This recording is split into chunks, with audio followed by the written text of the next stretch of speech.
A former Mississippi judge, a man who spent 6.5 years on the bench, who signed hundreds of warrants, who knows better than almost anyone what the weight of that signature actually means, looked at this case and said something that stopped the entire national conversation in its tracks.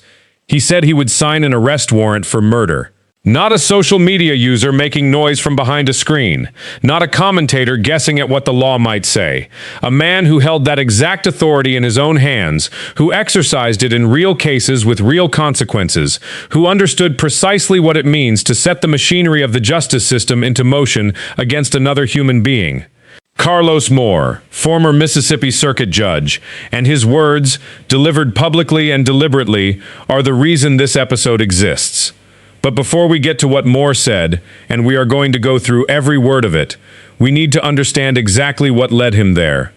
Because a statement this serious does not emerge from nothing. It emerges from a case built layer by layer over 3 weeks, each layer more troubling than the one before it. A disappearance, a premature conclusion, an independent autopsy that raised more questions than it answered. A critical piece of evidence that never made it to the examining table, a state report that has now been formally sealed from the public, and a district attorney standing before cameras defending a process that a grieving family has never fully trusted. All of it connects. And tonight we go through all of it. This is Crime Case. If you are not subscribed yet, hit that button right now, because this case is entering a phase that will define everything that comes next, and you need to be here for it. To understand why a former judge would make a statement this public and this serious, you have to go back to the beginning. Not the day the autopsy was released. Not the day the reward doubled inside a church. The very beginning. July 4th, 2026. Nolan Xavier Wells was 18 years old. He was a student at Southwest Mississippi Community College, a wide receiver on the football team, a young man his coaches described as someone who led by example and lifted the people around him. His mother, Christine, described him as a special soul, someone who spent his short life noticing when others needed to feel seen and making sure they did. His father, Elmore, called him Mr. Cool Hands, a nickname from years of watching his son catch footballs that seemed impossible to hold on to. The night before July 4th, he cooked his parents' dinner. The next morning, he got on a boat with friends and headed to Horn Island, a barrier island roughly 10 miles off the Mississippi Gulf Coast, federally managed, accessible only by water, remote and beautiful in the way places with no permanent infrastructure tend to be. It was a holiday. The island was full. And for several hours, Nolan was part of it. Exactly the way thousands of other young people were spending that same afternoon along that same stretch of coast. At some point in the afternoon, the boat his friends arrived on developed a problem. The bilge pump was taking on water. The group needed to leave. They left. Nolan was not on the boat. That single fact, the boat left without him, is the fact that every subsequent development in this case has been trying to explain, and 23 days later, with a sealed state autopsy, an inconclusive independent examination, and a former judge calling for an arrest, it has not been explained. Christine Wansley reported her son missing on the night of July 4th. The search that followed involved the Jackson County Sheriff's Department, the Mississippi Department of Marine Resources, the United States Coast Guard, and the National Park Service. Drone flights were attempted. Some failed due to equipment issues. Search efforts were halted at times when conditions made them impossible to continue. For 2 days, Nolan was simply gone. On the morning of July 6th, a National Park Service ranger found a body in the water near the northwestern tip of Horn Island. Dental records confirmed the identification. Nolan Wells was dead. What came next is the moment that set the trajectory of everything that followed. Within hours of Nolan's body being discovered, before toxicology, before a completed autopsy, before a full investigation had meaningfully taken shape, Jackson County Sheriff John Ledbetter offered the public a direction. An accident, he suggested. Nothing, he indicated, to suggest otherwise. 4 words. Offered before the science existed to support them. For Christine and Elmore Wansley, that explanation did not sound like reassurance. It sounded like a door closing on a room nobody had actually finished searching. Christine said later that she had received little direct communication from the Jackson County Sheriff's Department after her son's body was found. What she received instead was a conclusion presented as though the inquiry behind it was already complete. She did not accept it. 6 days after Nolan disappeared, in the middle of the most painful days of their lives while simultaneously planning a funeral for their son, the family made a decision that would reshape this entire case. They retained attorney Ben Crump, commissioned an independent autopsy, and had Nolan's body transported out of state, to Washington, D.C., for examination by a pathologist with no ties to Mississippi, no relationship with any official in this case, and nothing to gain from the findings pointing in any particular direction. The person they chose was Dr. Roger A. Mitchell, Jr., former chief medical examiner for the District of Columbia, president of the National Medical Association, board-certified forensic pathologist with more than 2 decades of experience examining contested deaths in some of the most scrutinized cases in the country. His task was not to confirm what the family feared. It was not to confirm what officials had already said publicly either. His task was simply to examine what remained and report only what the evidence in front of him could genuinely support. What he found set off a chain of developments that has not stopped since. Here is exactly what the independent autopsy report established. Dr. Mitchell received Nolan's body on July 10th, 4 days after it was recovered from the water, 6 days after he disappeared, and days into a decomposition process that would limit what any examination could determine. He performed additional dissections of Wells's face, scalp, neck, ribs, pelvis, back, and limbs. What those examinations showed: no apparent lacerations, no fractures, no visible deep tissue injuries. But decomposition does not simply change appearance. It actively obscures evidence. An absence of visible injury at that stage of examination is not proof that no injury occurred. It is the absence of certainty in either direction. Dr. Mitchell said so plainly in his own report. Then came the 2 findings that changed the national conversation. During a posterior head and neck dissection, Dr. Mitchell identified a focal area of red discoloration in the deep soft tissue overlying the back of Wells's skull. He reported that the cause of this finding was unclear. There were no lacerations of the overlying skin, no fractures of the underlying bone. The cause of the discoloration could not be determined. That finding alone would have been enough to demand further investigation. But the second finding was the one that defined the entire report. Internal structures from the front of Wells's neck, including portions of the trachea, laryngeal cartilage, thyroid horn, and hyoid bone, were not returned with his body when it arrived in Washington, D.C. The report stated that the Mississippi pathologist presumably retained those structures for further study, which is described as standard forensic practice. Standard forensic practice. That phrase was included by Dr. Mitchell deliberately, carefully, because accuracy demanded it. Retaining anterior neck structures during an initial autopsy is a recognized procedure. It happens in many cases. It is not by itself evidence of anything improper. But here is what that retention meant for Nolan Wells's independent examination. Those specific structures, the trachea, the hyoid bone, the laryngeal cartilage, are precisely the anatomy forensic pathologists examine when attempting to determine whether a person experienced trauma to the neck. The hyoid bone in particular fractures under one specific set of circumstances: sustained compression of the throat. Without those structures, Dr. Mitchell had no way to confirm that possibility, and he had no way to rule it out. Therefore, his report stated, this pathologist cannot rule out injury to the neck as a contributor or cause of death. The organs had already been removed during the state's first autopsy, preventing him from directly examining the lungs and airways for water. The stomach was no longer intact. The original toxicology results had not been shared with him. His official conclusion: cause and manner of death, undetermined, pending investigation. The pathologist could not rule out whether any intervening non-accidental factors contributed to or caused the death of Nolan Wells. Dr. Mitchell listed 7 specific questions that must be answered before any classification can be finalized. What circumstances led Wells to enter the water? What position his body was in when found? Whether there was water in his airway, whether there was a brain bleed, whether he was conscious or unconscious when he entered the water, whether he entered voluntarily or was forced, and what the toxicology revealed. 7 questions. 3 weeks into a case the public was originally told required no further investigation. Now stop. Because this is the moment in the story where most coverage moves quickly past something that deserves to be held still for a moment. The state's first autopsy, the one conducted by the Mississippi medical examiner on July 7th, 1 day after Nolan's body was found, happened under conditions Dr. Mitchell never had access to. It happened first. before 6 days of decomposition, before organs were removed, before neck structures were retained elsewhere, before anything had been altered, transported, or changed.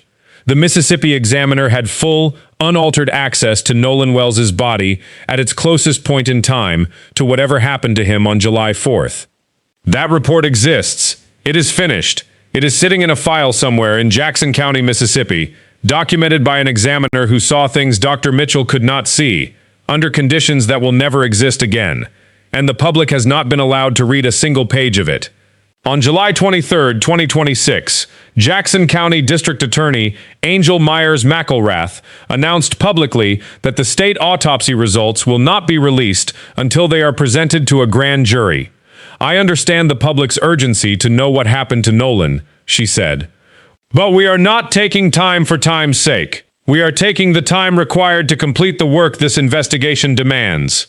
McElrath explained that every death in the county, except those of natural causes and non-criminal car wrecks, is presented to a grand jury before results are released publicly. "Many people don't know that we have handled death investigations in this manner my entire career," she said. "Our restraint in communicating facts and evidence is not an effort to keep the truth from the public," McElrath stated. "It is an effort to protect the integrity of this investigation and the grand jury proceeding. On paper, that is process. Routine. A district attorney following an established legal channel used in case after case in Jackson County long before Nolan Wells and long after. There is nothing inherently unusual about a grand jury reviewing findings before they become public. That is by design how the system is meant to function. But process does not exist in a vacuum. It exists inside a specific case. One where the early conclusion arrived before the science existed to support it. One where the independent examiner received a body missing critical anatomical structures. One where the family has spent 3 weeks pressing for basic answers and receiving procedural explanations in return. One where a woman had to stand before cameras in the middle of planning her son's funeral and ask, publicly, plainly, repeatedly, to simply be heard. In that context, a sealed report is not a neutral fact. It is a sealed report, and the family waiting on the other side of it knows the difference. This is where Carlos Moore steps in. Moore served as a Mississippi Circuit Court judge for 6.5 years. Before that, he spent years as an attorney. He has stood on both sides of the courtroom. He has reviewed affidavits, weighed evidence, and signed documents that set the full weight of the justice system into motion. He understands not just what that authority means legally, but what it means humanly, to the person whose name is on the warrant, and to the family waiting to know whether the system is going to take their loss seriously. He watched this case unfold. He waited, publicly and deliberately, before saying anything definitive. He said more than once that he wanted to see the independent autopsy before he would commit to any position. He wanted something concrete enough to stand behind. Not headlines, not speculation. Evidence. When the independent autopsy was released, he had seen enough. Moore stated publicly that if an investigator brought him an affidavit today, right now, based on what has already been confirmed publicly, he would sign an arrest warrant for murder in the death of Nolan Wells. He was clear that this was his professional judgment, based on the available public evidence, and not a legal accusation naming any specific individual. He named no one. He accused no one by name. What he said was that in his professional assessment, the circumstantial picture that has accumulated around this case has crossed the threshold he would require to authorize an arrest if he were still on the bench. Sit with that for a moment. Not the claim, the source. This is not someone guessing at what a judge might think. This is someone telling you directly what a judge, the specific kind of judge with the specific kind of authority to make this decision, believes should happen based on what is publicly known. 6.5 years on the bench. Hundreds of warrants. He knows what the threshold looks like. He knows what it feels like to be on the right side of it and the wrong side of it. He says this case is on the right side of it. Moore also raised questions about the specific details surrounding the case that have never been fully addressed, about a phone that returned to the mainland without its owner, about the timeline in the hours after the boat left the island, about whether the people who were present that day have been questioned with the same rigor that would apply if the victim had been someone different, from a different background, in a different part of the country. Those details remain, as has been noted throughout this series of episodes, unconfirmed through official reporting. They are open questions, not established facts. Moore raised them as questions. They should be received as questions. But the question underneath all of his questions, the one that runs through every interview he has given, every public statement he has made, is the same one this entire case keeps circling back to. Is everyone in this story being treated the same way? That question is not new to Mississippi. When Nolan Wells' name entered national conversation, it did not enter an empty room. It entered a room full of history, specific, documented, unresolved history that this state has carried for generations and never fully reckoned with. Al Sharpton said it from a pulpit in Ocean Springs. NASK President Derrick Johnson said it at a convention in Chicago. And Carlos Moore, a Mississippi man, a Mississippi judge, someone who has operated inside this state's legal system and knows precisely how it works and for whom it has historically worked, he is saying it too.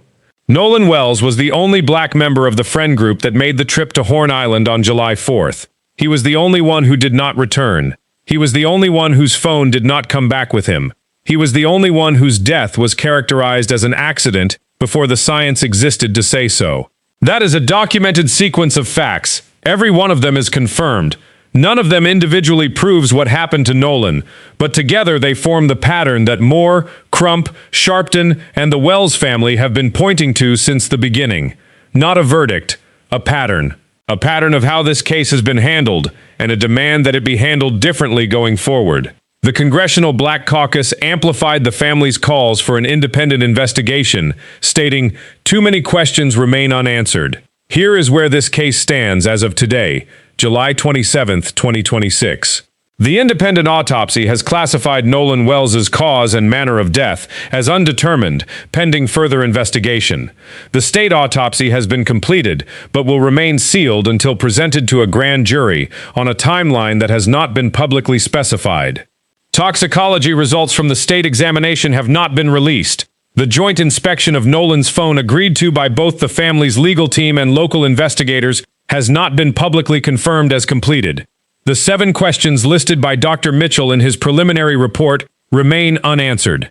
The contradiction between what Katie told Nolan's mother face-to-face and what his friends told investigators has not been formally resolved. The 4 GPS movements tracked after the boat left Horn Island without Nolan at 4:31 p.m. on July 4th have not been publicly explained. And a former Mississippi judge has said publicly, on the record, that based on what is already known, he would sign a murder warrant. The pressure for answers does not change what the work requires, District Attorney McElrath said. Our responsibility to Nolan and our community is to complete this investigation thoroughly and carefully, without compromise. Nobody arguing for accountability in this case is asking for a rushed verdict. That is a misreading of what this family has been asking for since the very beginning. What they have asked for, what Christine Wansley asked for publicly in the plainest possible language, is to be treated the way any family would want to be treated. To have their son's death investigated with the same urgency and the same refusal to look away that would apply if he had been someone different. That is not a complicated ask. It is the most basic ask any family in their position could make. And the fact that it has taken 3 weeks, 2 autopsies, a $100,000 reward, national civil rights organizations, the Congressional Black Caucus, a former judge, and a press conference at the NOC National Convention in Chicago to keep it alive, that fact tells its own story. The reward of $100,000 remains active and unclaimed. Announced at the funeral by Reverend Al Sharpton, matched in real time by Tyler Perry. It is waiting for the person who decides the truth about what happened on Horn Island on July 4th is worth more than whatever is keeping them quiet. Somebody saw something, Sharpton said. Somebody knows something. If that person is watching this episode, if you were on that island, if you know something about what happened after that boat left at 4:31 p.m., if you have been carrying information that belongs to a family still asking questions every single day, there are channels to come forward through. The Jackson County Sheriff's Department, Attorney Ben Crump's office, the FBI tip line at 1-800-CALL-FBI. Every one of those channels can receive information anonymously. The reward is real. The family is still waiting. Subscribe to Crime Case and hit the like button if this episode gave you a clearer, more accurate picture of where this case genuinely stands. We cover this story the same way every time. Documented facts, Clear attribution, no speculation dressed up as conclusion. And we will be here the moment the next confirmed development breaks. Nolan Wells cooked his parents' dinner the night before he died. He hoped to have 3 daughters. His father called him Mr. Cool Hands.